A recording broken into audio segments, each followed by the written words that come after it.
सांबरे. आज मी तुम्हाला एडिशनचे 2 example solve करून दाखवणार आहे. आपलं पहिलं एक्झाम्पल आहे add 5, add 3, add 9. हे आपण ॲबॅकस शीटवर करूया. add 5, add 3, add 9. add 9 करण्यासाठी आपल्याकडे बीट अवेलेबल नाहीये, त्यासाठी आपण add 9 चा फॉर्म्युला यूज करूया. add 10 लेस 1. आपला आन्सर आलेला आहे 17. Abacus clear.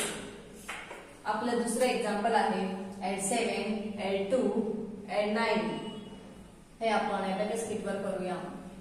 add 7, add 2, add 9 करण्यासाठी आपल्याकडे बीट अवेलेबल नाहीये, त्यासाठी आपण add 9 चा फॉर्म्युला यूज करूया. add 10 लेस 1. आपला आन्सर आलेला आहे 18. Abacus clear.